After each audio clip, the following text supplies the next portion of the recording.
여러분, 우리는 옆에 누가 사는지에 따라서 좀 다른 경험을 하게 됩니다. 옆에 중국 사람들이 많이 살면 불편함이 있다 그래요. 중국 사람들은 쓰레기 분리수거도 안 하고 청소도 잘 안 하고 아주 좀 지저분하게 살아가는 경향이 있다고 합니다. 그래서 중국 사람들이 많이 사는 혹은 조선족이 많이 사는 곳에는 이웃이 되는 것이 불편하다 그래요. 또 일본 사람이 이웃이 되면 이 사람은 사는지 안 사는지도 모른다고 합니다. 굉장히 절제하고 이웃을 배려하다 못해서 그냥 절대로 방해하지 않으려고 합니다. 해를 끼치지 않으려고 하죠. 그래서 일본 사람이 옆에 살면 불편함이 없고 어려움이 없다고 합니다. 같은 곳에 살아도 그 옆에 사람이 누군가에 따라서 우리는 다른 경험을 하게 되죠. 자, 그런데 복음을 영접한 사람은 저와 여러분처럼 하나님을 믿는 사람은 대한민국이라는 이 국적을 가지고 이 땅에 살아가지만 영적으로는 하나님의 나라 백성이 되었습니다. 우리는 하나님의 나라를 사모하는 자들이고 그 나라의 다스림 가운데 살아가는 사람들입니다. 하나님 나라 사람이 이웃이 된다면 뭔가 달라야 하지 않을까요?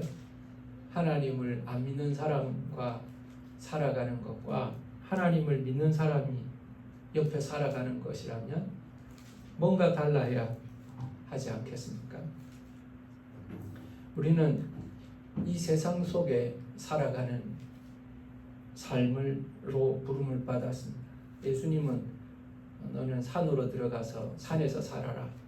너희들은 사막으로 가서 똘똘 뭉쳐서 너희들끼리 잘 살아라 하지 않으셨습니다. 우리는 세상 가운데 살아가고 있고 믿지 않는 사람들 가운데 살아가고 있습니다. 그들은 우리의 믿음을 주목하고 있습니다. 그들은 우리가 뭘 믿는지를 보는 것은 아닙니다. 그건 관심도 없습니다. 우리가 어떤 태도를 보이는가, 어떻게 살아가는가를 보고 있습니다. 하나님을 믿지 않는 세상에서, 적대적인 세상에서, 핍박이 있는 곳에서 오늘 본문의 말씀은 말하고 있습니다. 어떻게 살아가야 하나? 예수 믿는 사람은 어떻게 살아가야 하나? 제일 첫 번째 우리에게 주시는 말씀은 사랑하며 살아야 한다는 겁니다. 하나님의 백성의 특징은 사랑하고 사는 것입니다. 이웃이 마음에 드는 이웃이기 때문에 사랑하는 것 아닙니다. 좋은 사람이거나 가치가 있는 사람이기 때문에 사랑하는 것이 아닙니다. 오히려 우리를 불편하게 하는 사람일 수 있습니다. 우리를 핍박하는 사람일 수도 있습니다. 그러나 하나님은 우리에게 말씀하십니다. 사랑하며 살아야 한다. 왜 우리가 사랑하며 살아야 합니까? 그 사람이 우리를 사랑하지도 않는데요. 그 사람이 가치 있는 사람도 아닌데요. 그 사람이 우리에게 잘해주지도 않는데요. 왜 사랑해야 합니까? 이유가 있습니다. 그것은 우리가 빚을 진 사람이기 때문에 그렇습니다. 빚을 진 사람이라는 것. 여러분들이 빚을 졌다면 빚을 갚는 것은 당연한 것이지 잘하는 것이나 칭찬받을 일은 아니죠. 빚을 갚는 것은 의무이지 선택이 아니지 않습니까? 하고 싶어서 빚을 갚습니까? 그렇지 않습니다. 그렇지 않으면 나에게 화가 미치기 때문에 빚을 갚을 것입니다. 오늘 성경은 말합니다. 너희가 사랑하며 살아야 할 이유는 빚진 사람이기 때문에 그런 거야 라고 말씀하십니다. 여러분은 놀랄지 모릅니다. 아니 내가 무슨 빚을 졌어요? 내가 무슨 빚을 졌습니까? 나는 은행에 빚진 것도 없고 사채를 끌어다 쓴 것도 없고 있는 거라고는 다음 달 내는 신용카드밖에 없습니다. 이렇게 말할 수도 있을 겁니다. 저도 빚지고 사는 것이 싫어요. 그래서 저도 빚이 없습니다. 빚이 없습니다. 그런데 여러분, 예수 믿는 사람은요, 복음을 받은 사람은요, 모두가 빚진 사람이라는 사실을 기억해야 하는 겁니다. 사람에게 빚진 것이 아니고 하나님께 빚을 진 사람들입니다. 하나님이 우리에게 사랑을 베푸셨는데 어떤 사랑을 베푸셨는가? 아들을 주시는 사랑을 베푸셨습니다. 그냥 아들을 주신 것이 아니라 아들의 생명을 우리에게 주신 사랑을 베푸셨습니다. 그리고 우리가 로마서 8장에서 본 것 같이 아들과 함께 모든 것을 우리에게 주신 하나님이십니다. 우리가 아직 죄인 되었을 때 그리스도께서 우리를 위하여 죽으심으로 하나님께서 자기에 대한 사랑을 확증하셨다. 우리에 대한 자기의 사랑을 확증하셨습니다. 여러분, 우리는 하나님께 빚진 자들입니다. 갚을 수 있는 만큼 빚을 진 사람이 아니라 갚을 수 없는 만큼 빚을 지고 있습니다. 아무리 최선을 다해서 사랑하고 사랑한다고 하여도 그리스도의 사랑은 빚으로 남아 있는 겁니다. 빚을 받으셔야 하는 하나님이, 여러분에게 빚을 받으셔야 하는 하나님이 우리에게 명령하십니다. 너는 빚을 갚아야 돼. 그러기 위해서는 사랑해야 돼. 사랑하는 것이 빚을 갚는 거야. 이렇게 말씀하고 계신 것입니다. 하나님은 나한테 빚을 다 갚는 게 아니야. 다른 사람에게, 이웃에게 빚을 갚아라. 여러분, 그러므로 우리가 사랑하며 살아가는 것은 대단한 일이 아니라 마땅한 일입니다. 해도 되고 안 돼도 되는 것이 아니라 반드시 사랑하며 살아야 하는 것입니다. 여러분, 지금 이 시대는 자기에 대한 사랑으로 가득 차 있습니다. 저는 깜짝 놀란 것이 어떤 목사님이 설교를 하는데, 여러분, 이웃을 사랑하시기 전에 나 자신을 먼저 사랑하셔야 합니다. 나 자신을 사랑할 줄 모르는 사람은 이웃을 사랑할 수 없습니다. 라고 설교하는 걸 내가 듣기겠습니다. 깜짝 놀랐습니다. 깜짝 놀랐습니다. 그건 예수님의 사랑이 아니에요. 예수님이 자기를 사랑하는 것이 충만했다면 자기를 비우실 수가 있겠어요. 예수님이 자기를 끔찍히 사랑하셨다면 부족한 제자들 데리고 다니셨겠어요. 예수님이 자기를 끔찍히 사랑하셨다면 십자가의 그 고통을 감당하셨겠어요. 가짜 복음이 판을 칩니다, 여러분. 자기 사랑이 이 시대에 가득합니다. 너를 위하여 살아라. 너를 즐겁게 하라. 네가 인생의 전부다. 네가 없으면 세상은 의미가 없다. 계속해서 강조합니다. 마음을 주지 마라. 사랑을 주지 마라. 상처받을 뿐이다. 여러분, 자기를 사랑하는 것은 귀한 것입니다. 왜 자기를 사랑하시는 것이 귀한 것인가? 하나님이 나를 사랑하시기 때문에, 하나님이 사랑하시는 나를 귀하게 여기는 것은 귀한 일입니다. 그러나 그것은요, 나만 사랑하라는 말이 아닙니다. 하나님을 사랑하고 이웃을 사랑할 수 있어야 합니다. 주님은 그냥 이웃을 사랑하라고 말하지 않습니다. 교인들끼리 사랑하라고 말하지 않습니다. 주님은 한 걸음 더 나가서 원수를 선대하고 원수를 위하여 기도하라고 말씀하십니다. 왜 우리가 다른 사람을 사랑해야 될까요? 그것은 바로 그 사람도 주님의 형상이기 때문에 그렇습니다. 그 사람이요, 주님의 자녀이기 때문에 그렇습니다. 제가 어릴 때 아주 좋을 뻔하다가 실망했던 사건이 하나가 있습니다. 제 아버지가 건축하는 분이셨어요. 그런데 몸이 약하고 힘든 사람을 일을 시켜줬습니다. 그 사람은 다른 곳에서 일을 잘 못합니다. 근데 우리 아버지가 그 사람을 불쌍히 여겨서 일을 맡겨주었습니다. 그 사람은 아버지 밑에 와서 돈을 벌 수가 있었고 생활할 수 있어서 너무나 고마워했습니다. 그러다가 우리 집에 무언가를 수리할 때가 있었습니다. 그분이 와서 우리 집을 수리를 했습니다. 그리고 나서 돈을 그때도 받아서 가야 되는데 그 돈을 저한테 조용히 오더니만 저한테 다 주는 겁니다. 그때 제 기억으로요, 지금 느낌으로 한 3, 40만 원, 지금의 느낌으로 그렇게 엄청난 금액이었습니다. 저는 그때 고등학생인지 대학생인지 그랬죠. 아니, 이분이 자기가 우리 집에서 일하는 며칠간 한 2, 3일 일했는데 그 급료를 나한테 다 주고 가려는 거예요. 왜 그랬겠습니까? 내가 우리 아버지 아들이기 때문에 아버지에 대한 사랑과 존경을 저에게 하려고 한 것이었어요. 저는 얼떨결에 주니까, 어른이 주니까 받았습니다. 얼마나 좋아요. 야, 이거 모르는 척 해도 되면 내 용돈입니다. 근데 제가 그렇게 하질 못했습니다. 아버지에게 말을 했죠. 일한 분이 돈 주고 가셨습니다. 그때 아버지가 반인만 달라고 하지 않으시고 다 가져가셨던 기억이 납니다. 제 기억에 그겁니다. 저는 그분과 모르는 사이입니다. 얼굴만 아는 정도죠. 근데 그분은 내가 아버지의 아들이기 때문에 나를 사랑합니다. 사랑 여러분, 우리 교인들을 서로 바라볼 때 그 사람과 내가 아니라 그 사람은 주님이 사랑하시는 분이시고 그리고 그 안에 주님이 계시다는 사실을 여러분 기억하시길 바랍니다. 우리 90년대, 80년대 불렀던 찬양 속에, 가스펠 속에 이런 거 있습니다. 형제의 모습 속에 보이는 하나님 형상 아름다워라. 존귀한 주의 자녀 됐으니 사랑하며 섬기리.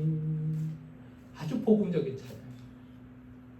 그 안에 그리스도가 계시고 그는 그리스도의 형상이라면 우리가 그를 사랑하는 것은 주님을 사랑하는 것입니다. 주님은 사랑하셨습니다. 어떻게 사랑하셨습니까? 끝까지 사랑하셨습니다. 요한복음 13장 1절에 보면 6월절 전에 예수께서 자기가 세상을 떠나 아버지께로 돌아가실 때가 이룬 줄 아시고 세상에 있는 자기 사람을 사랑하시되 끝까지 사랑하시니라. 끝까지 사랑하시느니라. 그런데 여러분, 요한복음 13장 이 구절에는요, 아직 예수님의 십자가 전이에요. 다시 말하면 예수님 팔아먹는 가룟 유다까지, 예수님을 배신하는 베드로까지 예수님은 끝까지 사랑하셨다는 사실을 여러분 기억하시기 바랍니다. 우리가 양과 염소를 비유를 기억하죠. 양의 편에 든 사람들에게 주님 말씀하십니다. 주님, 우리가 언제 주님께 이 일들을 행했습니까? 그때 주님이 말씀하시죠. 지극히 작은 자 하나에게 한 것이 곧 나에게 한 것이다. 지극히 작은 자 하나에게 한 것이 곧 나에게 한 것이다.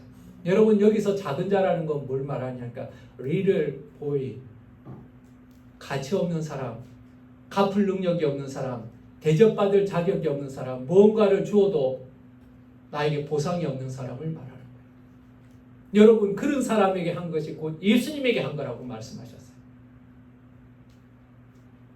사랑 여러분, 사랑은요, 감정이 아닙니다. 우리가 생각하는 사랑은 에로스의 사랑, 감정적인 사랑, 남녀 간의 사랑을 떠올리지만 그건 사랑의 일부분일 뿐입니다. 주님이 말씀하시는 사랑은 그런 감정적 사랑이 아닙니다. 사랑은 믿음에서 출발한 의지와 실천입니다. 사랑할 감정이 생겨서 하는 것이 아니에요. 여러분, 빚을 갚는데 빚을 갚으신 마음이 막 끌어넘쳐서 빚을 갚습니까? 기쁘고 즐거워서 빚을 갚습니까? 그렇지 않습니다. 빚 갚는 게 아깝죠. 왜 내가 이렇게 빚을 졌는가? 왜 이렇게 이자를 줘야 되는가? 아깝죠. 그러나 마땅히 그렇게 해야 하기 때문에 우리가 그렇게 하지 않습니다. 여러분, 사랑하며 사시기를 간절히 원합니다. 여러분, 가족을 사랑하십시오. 교인들을 사랑하십시오.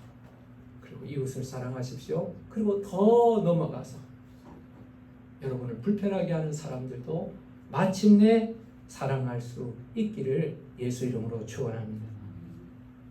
우리가 사랑하며 살아야 될 이유는 두 번째로 율법의 완성이기 때문에 그렇습니다. 우리는 율법이 얼마나 고단하고 무거운 짐이라는 사실을 알고 있습니다. 십계명은 전부가 아닙니다. 그 십계명에 관련된 강령들을 말하자면 장로의 유전을 비롯하여 수없는 율법과 조례들이 있습니다. 엄청나게 힘듭니다. 날짜를 지켜야 되고, 먹는 것을 지켜야 되고, 입는 것을 지켜야 되고, 어디에 살아야 되고, 병고침이 어떻고, 엄청나게 복잡합니다. 여러분 이걸 가지고 다 지켜버리고 사람들은 외우고 쓰고 이마빠개 하고 뭐 파례하고 뭐 문설주에 하고 사람들이 이 율법을 지키려고 발버둥을 쳤습니다. 그런데 여러분 주님은 이렇게 말씀하십니다. 율법을 사랑하는 것은 율법의 완성이다. 사랑하는 것은 율법의 완성이에요. 다시 말하면요, 율법을 지키는 것에는 사랑으로 해석하면 다 된다는 거예요. 여러분 사랑이 들어가면 율법은 다 행할 수 있다는 거예요. 여러분 십계명에 보면 사랑하라는 말은 없어요. 사랑하라 이 계명은 없어요. 그런데 이 십계명의 모든 계명들은 사랑하라를 적용하면 다 된다는 거예요. 주 너희 하나님을 사랑하라. 그러면 우상 숭배하겠어요? 안 하죠. 내 이웃을 내 몸같이 사랑하라. 이 사랑이 적용된다면 간음하는 것, 내 부모 공경하는 것, 도덕질하는 것, 살인하는 것 이거 하겠어요? 하지 않습니다. 사랑만 들어가면 다 되는 것이죠. 그래서 사랑은 율법의 완성입니다. 우리가 온전한 사랑을 이루고 살아가고 있다면 온전한 율법의 의무를 이루는 것이라는 겁니다. 자, 그러면 어떻게 사랑해야 할까요? 소극적인 것과 적극적인 것이 있습니다. 사랑하는 것 첫 번째는 피해를 주지 말아야 합니다. 사랑 안에는 내장된 도덕적 나침반이 있습니다. 사랑하는 사람 마음에는요, 나침반이 있습니다. 그래서 이것이 그 사람이 싫어할까? 이 사람이 좋아할까? 이 사람을 괴롭게 하는 일일까? 유익하게 하는 일일까에 대해서 우리 마음이 작동을 하게 됩니다. 여러분 사랑한다면 아내를 사랑하면 간음하지 않을 겁니다. 이웃을 사랑한다면 도둑질하지 않을 것입니다. 형제를 사랑한다면 가인처럼 살인하지 않을 것입니다. 싫어하는 일을 하지 않을 것입니다. 악한 일을 하지 않을 것입니다. 왜 그렇습니까? 내가 사랑하는 마음이 있으면 저 사람이 싫어하는 것을 반드시 알고 있습니다. 그래서 그 사람이 싫어하는 일을 할 수가 없는 것입니다. 공자는 논어에서 이런 말을 했습니다. 기소불욕 물시어인.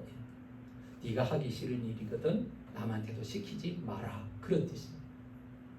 이웃을 향한 그리고 선비 군자가 되기 위한 방법 중에 하나입니다. 네가 원하지 않는 일은 남에게 시키지 말아야 돼. 여러분 이건 소극적인 사랑의 실천인 겁니다. 근데 주님은 여기에 그치지 않았습니다. 피해를 주지 않는 것은 돌한테나 요구할 수 있는 것이지 사람에게는 칭찬이 아니라는 겁니다. 아무것도 하지 않는 것은 죄가 될 수 있다는 사실을 기억하시길 바랍니다. 아무것도 안 하면 죄가 될 수가 있습니다. 다른 사람에게 유익한 일을 실천해야 합니다. 주님은 뭐라고 말씀하십니까? 남이 너에게 행하기를 원하는 대로 내가 그에게 행하는 것이 사랑이라. 이것이 주님의 명령입니다. 주님은 내가 섬김을 받고자 하는 대로 남을 섬기라고 말씀하셨습니다. 여러분 선물을 받고 싶습니까? 그럼 선물해주면 되는 것입니다. 위로를 받고 싶습니까? 그럼 힘든 사람에게 위로해주면 되는 것입니다. 단지 악을 행하지 않는 것으로 부족합니다. 선을 행해야 합니다. 자, 이러기 위해서 우리에게 먼저 필요한 것이 있습니다. 공감이 일어나야 합니다. 사랑하게 된다면 그 사람에게 뭐가 필요한지, 사랑하게 된다면 그 사람이 왜 힘든지에 대해서 관심을 가지게 될 겁니다. 저는 사랑이 잘 표현되는 관계 중에 하나가 어머니와 아이들의 관계입니다. 여러분 지금 아이들이 우리 교회는 다 컸지만 얼마 전에 갓난아이들이 자라고 있었습니다. 그때 엄마들은요 언어가 없이 아이들의 생각을 읽어냅니다. 아빠들은 좀 모르는데요 엄마들은 압니다. 그렇게 피곤해서 잠을 자다가도 애기들이 바스락거리면 바로 일어납니다. 얘가 왜 우는지 깨닫습니다. 오줌을 쌌는지 똥을 쌌는지 아니면 배가 고픈지 아니면 열이 나는지 엄마들은 그걸 다 합니다. 왜 할까요? 사랑하기 때문에 사랑의 대상이기 때문에 사랑의 대상이기 때문에 신경을 거기에 쓰고 있습니다. 바스락거리기만 해도 일어납니다. 그리고 말하지 않아도 그 아이들의 필요를 채웁니다. 그래 너 배고프지? 그래 너 기저귀 갈아줄게. 말하지 못하는 아이를 향해서 모든 것을 할 수 있는 것은 사랑의 힘인 거죠. 사랑의 여러분, 우리는 이웃을 사랑하는 것이 하나님 앞에 칭찬받을 일이 아니라는 것을 알아야 합니다. 대단한 일을 하는 것이 아니라 마땅한 일을 하는 것입니다. 빚을 갚는 것입니다. 그런데 여러분, 우리가 기억할 것이 하나가 있습니다. 그것은 이렇게 우리가 사랑할 수 있는 힘은, 이렇게 섬길 수 있는 힘은 하나님으로부터 나온다는 사실입니다. 우리는 사랑하고 싶습니다. 사랑의 범위를 넓히고 싶습니다. 아니, 가능하다면 원수도 사랑하고 싶죠. 근데 그게 될까요? 안 됩니다. 왜 그렇습니까? 사랑의 능력이 부족합니다. 사랑의 능력이 부족합니다. 근데 그 사랑의 능력은 어떻게 생기는가? 그게 태어나자부터 사랑이 많은 것이 아닙니다. 부모로부터 사랑을 많이 받은 사람은 조금 더 사랑할 수 있기는 합니다. 그러나 원수를 사랑하는 그 사랑은 어디서 출발합니까? 하나님이 우리에게 큰 사랑을 베풀어 주셔야 합니다. 그리고 그 사랑에 감격해야 합니다. 오늘도 내가 그 사랑 가운데 살아가고 있을 때 마침내 우리는 내가 할 수 없는 사랑을 사랑하게 된다는 사실을 여러분 기억하시기 바랍니다. 사람들에게 잘해주면 내가 좋은 평판을 듣기 때문에, 내가 사람들에게 잘해주면 그 사람들이 나에게도 잘해주기 때문에 내가 사랑하는 것이 아니라 나의 의도와 나의 목적과 행동의 동기가 하나님께 있을 때, 그리스도의 사랑을 갚는다는 사랑에 빚진 마음이 있을 때 우리는 사람들이 칭찬하든 칭찬하지 않든, 알아주든 알아주지 않든, 내가 사랑하는 것이 마치 공기와 같이 사라져 버릴지라도, 돌아오지 않는 메아리가 될지라도 우리는 지치지 않고 사랑할 수 있는 것입니다. 어거스틴, 우리가 잘 아는 유명한 어거스틴은 사랑에 대해서 이렇게 표현을 했어요. 사랑의 법칙은 자신이 가지기를 원하는 것을 다른 사람이 가지기를 바라는 것이다. 자신이 피하고 싶은 재앙이 친구에게 닥치지 않기를 바라는 것이다 라고 표현을 했습니다. 두 번째, 우리는 어떻게 살아야 하는가? 첫 번째는 사랑하며 살아야 합니다. 두 번째는 자다가 깨야 합니다. 자다가 깨야 합니다. 깨어 있어야 합니다. 인간은 시간의 지배를 받고 있습니다. 우리가 오늘 11시에 예배를 드렸죠. 여러분은 다 알고 있습니다. 11시 예배입니다. 근데 이번에 나가사키에 가서요, 나가사키 침례교회에서 목사님과 교제를 가졌는데 그 교회는 11시 2분에 예배를 드립니다. 11시 2분 예배를 드립니다. 11시도 아니고요, 11시 반도 아니고 11시 2분 예배입니다. 왜 11시 2분인가? 나가사키에 원자 폭탄이 떨어진 시간이 주일날 11시 2분이었습니다. 예배 시간에 원자 폭탄이 떨어졌어요. 예배 드리던 사람들이 교회가 무너지면서 많이 죽었어요. 나가사키의 교회에서는 그 시간을 기억하는 거예요. 11시 2분. 우리는 이렇게 시간의 지배를 받고 살아가는 존재입니다. 일하는 것도 시간이 있죠. 시간이 되면 일해야 하고, 시간이 되면 일을 중단합니다. 공부하는 것도 시간을 정해서, 여러분 열차가 움직이는 것도, 비행기가 날아가는 것도 시간의 지배를 받습니다. 사람뿐만 아닙니다. 식물들도 시간의 지배를 받습니다. 봄이 되면 싹이 나고, 가을이 되면 열매가 맺히는 것. 하늘의 별이 움직이는 것도 시간의 지배를 받고 있는 겁니다. 그런데 여러분, 우리도 시간이 있다는 사실, 우리가 무엇을 해야 하는 시간인지를 분별하는 지혜가 필요한 거예요. 그 시간이 무슨 시간인지를 아는 것이 지혜인 거예요. 지금 기도해야 하는 시간인가? 그럼 기도하는 것이 지혜예요. 봉사해야 하는 시간인가? 봉사하는 것이 지혜예요.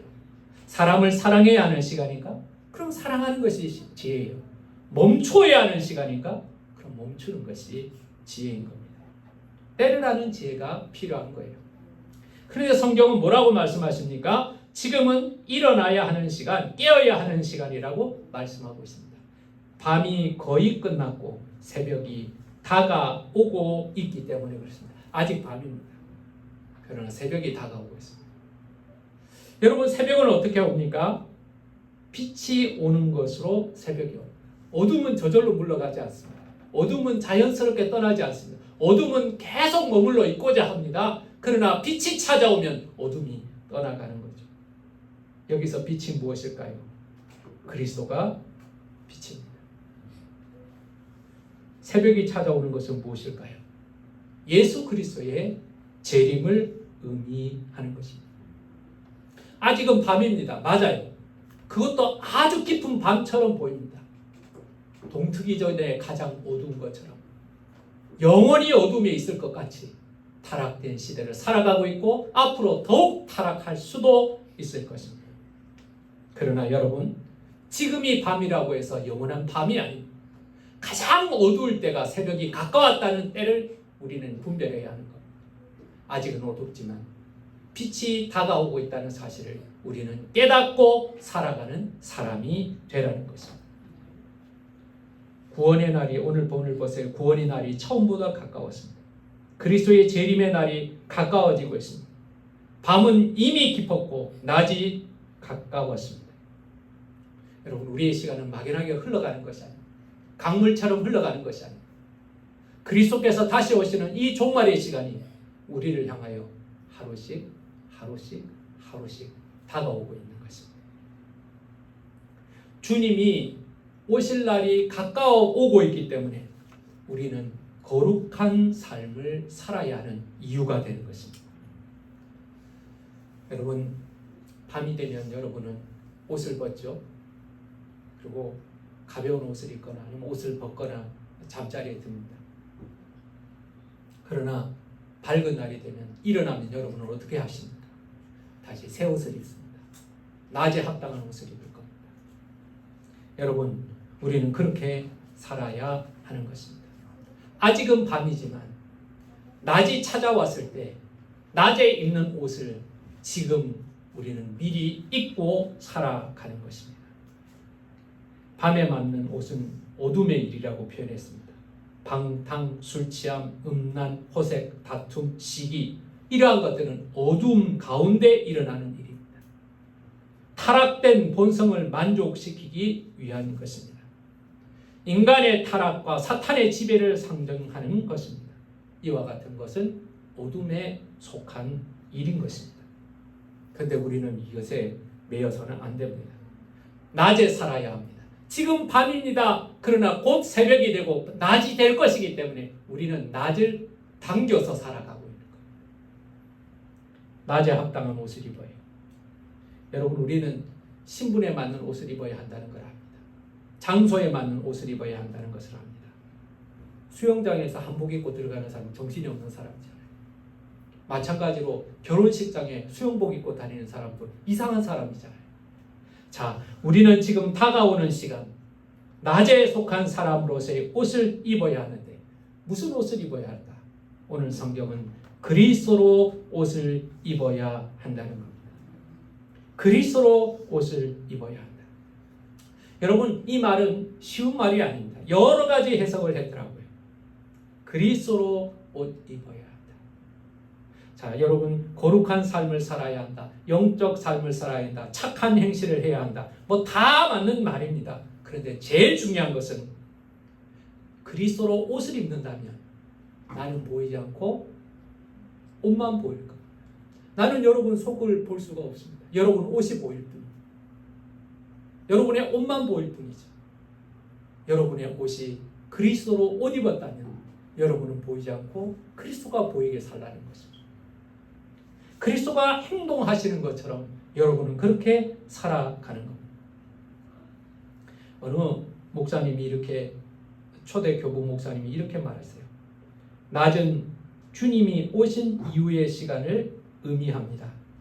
지금 예수님이 당신의 문을 열고 들어오시는 것처럼 살아가시기 바랍니다. 지금 문을 열고 예수님이 들어오실 것처럼 오늘 여러분 살아가라고 하십니다. 임금이 다가오겠다면 우리는 임금을 위해서 맞이할 준비를 할 것입니다. 그리스도가 지금 이 어둠을 뚫고 빛을 가지고 오신다면 우리는 그리스도에 합당한 옷을 입고 살아가야 하는 것입니다. 여러분은 지금 무슨 옷을 입고 살아가십니까?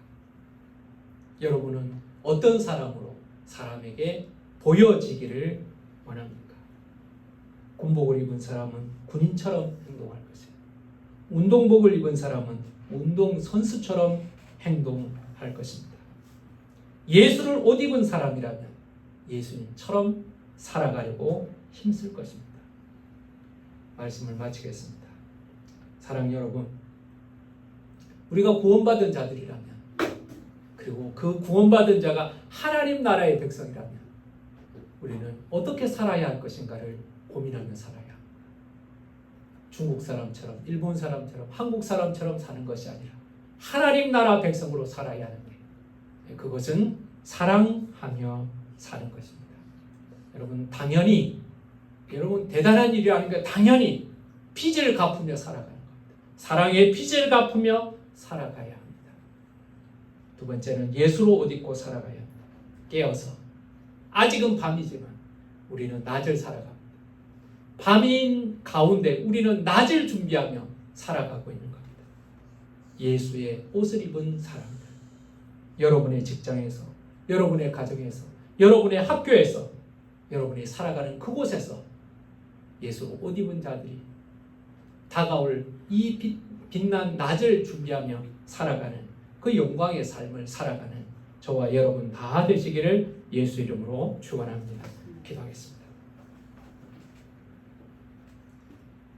하나님, 우리가 세상 가운데 살아가면서 세상의 것을 먹고 마시며 세상 사람들과 같아지려고 하지 아니하고 우리는 하나님의 나라의 백성이 되었으니 하나님의 나라의 백성답게 살게 하여 주시옵소서.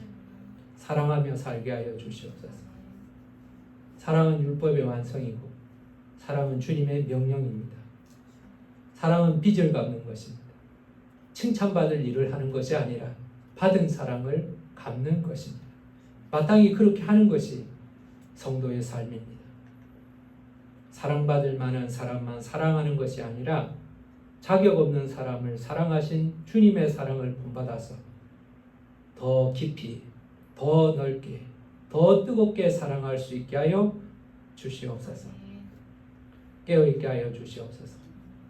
밤에 잠자는 자들 되지 아니하고 아직은 밤이지만 빛이 다가옴을 깨달아서 깨어서 그리스도로 옷 입은 자들이 되게 하여 주시옵소서. 세상의 영광의 옷을 입고 나의 자랑의 옷을 입은 것이 아니라 그리스도의 옷을 입음으로 말미암아 나를 통하여 그리스도가 드러나게 하여 주시옵소서. 나는 없고 그리스도만이 영광을 받으시는 삶이 되게 하여 주시옵소서. 예수님 이름으로 기도하였습니다.